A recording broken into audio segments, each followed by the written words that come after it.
What's up, YouTube? This is Too Raw for TV.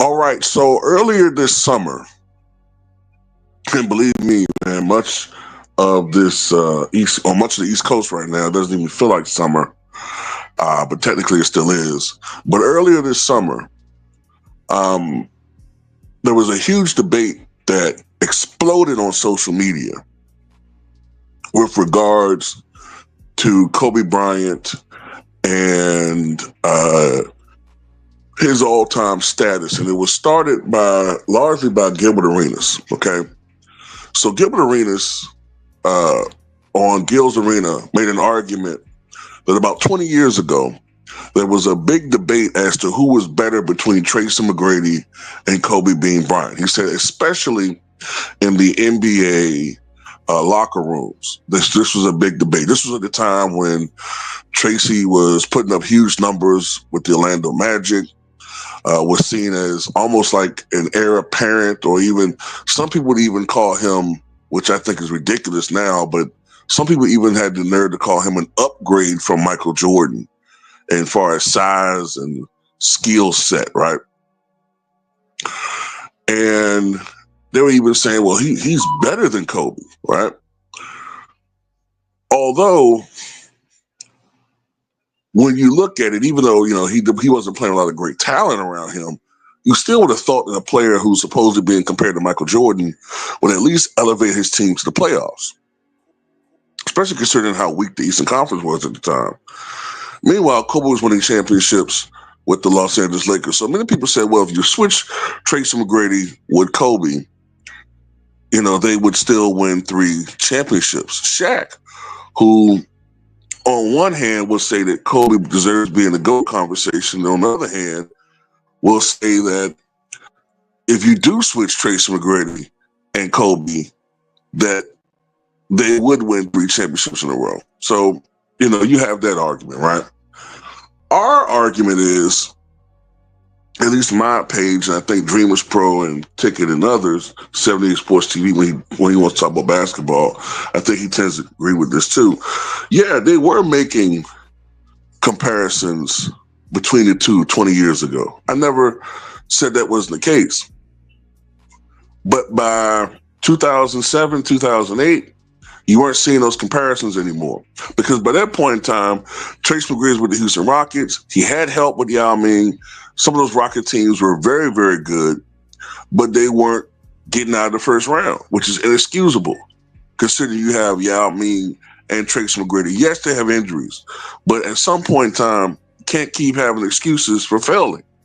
Meanwhile, without Shaq, Kobe went to 3 consecutive NBA Finals, winning back-to-back championships in 2009 and 2010.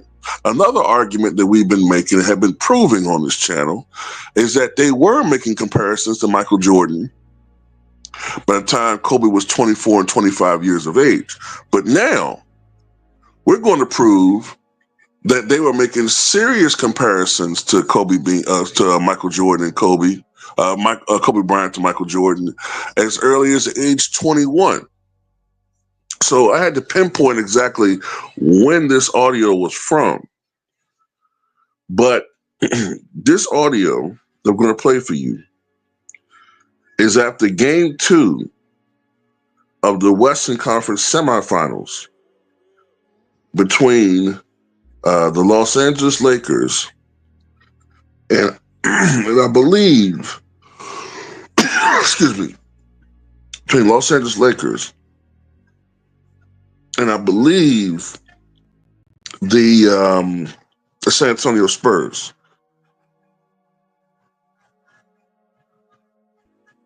And this game was played on May 21st, 2001.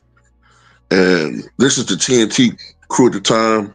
And they're saying to Kobe Bryant, essentially, that we think that you're better than Michael Jordan was at age 21. We thanked them last year when we won the championship. one more thing before we let you go, Kobe. We had kind of a lively debate here in the pregame show about Kobe Bryant at 21 and Michael Jordan at 21. You have guys like Charles Barkley and Michael Finley and Kenny Smith all debating this trying to figure out if you're a better player at that age than Michael Jordan was. Do you want to weigh in on this, or do you find it all amusing? No, people. I think people just talk about that just to talk. Really, I don't. Michael, he's the greatest player of all time. And, Michael Jordan is the greatest player of all time, but I didn't think he was good as you at 21. I don't think so. I think he's the greatest player ever, and obviously you got a long way to go. But I ain't never seen a 21-year-old guy. You 22 now? Yes. Play as well as you playing right now. Thank you. So at the time, Kobe Bryant was 22. I think he turned 23 that August.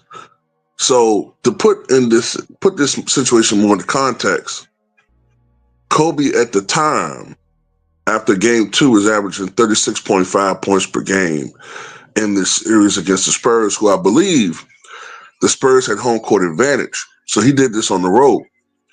These 2 monster performances, I think in game 1 he had 45 points.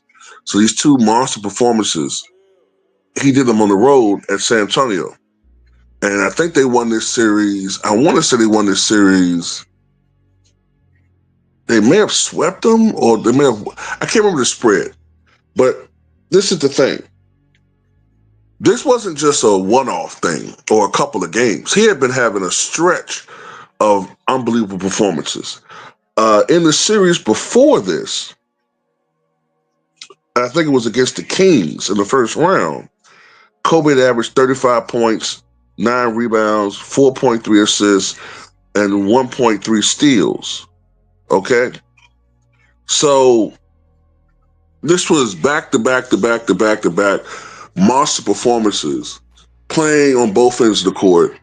And yes, for the first time, and I remember this, I was watching these games, for the first time, there was a worthy successor to the Jordan throne.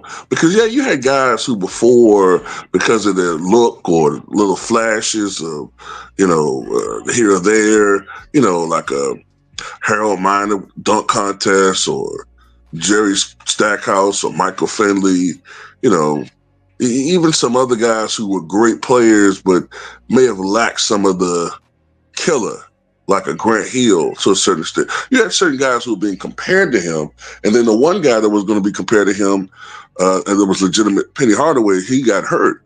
Kobe was the first guy that I looked at and saw who was healthy, and I said, man, this guy really is similar to Mike in a lot of ways, And lo and behold, he wound up becoming, in my estimation, the second greatest shooting guard in the history of the league. There are even some a few of his fans who still think that he's better than Mike, whatever. At the end of the day, we all know that they're both better than LeBron. That's the important thing. And that's what unifies us, And at the end of the day, this is another example that this isn't all in our heads. They actually have been comparing Kobe with Mike for a while, going all the way back to his rookie year. His style, his cadence, his game. But yeah, this is just more proof that they have been comparing Kobe and Mike for a very, very long time, since he was 21 years old. Technically 22 in this video. So I'll just say 22. But yeah. But yeah, just wanted to play that audio for you guys. Shout out to the subscriber that sent that to me. Tell me what you guys think.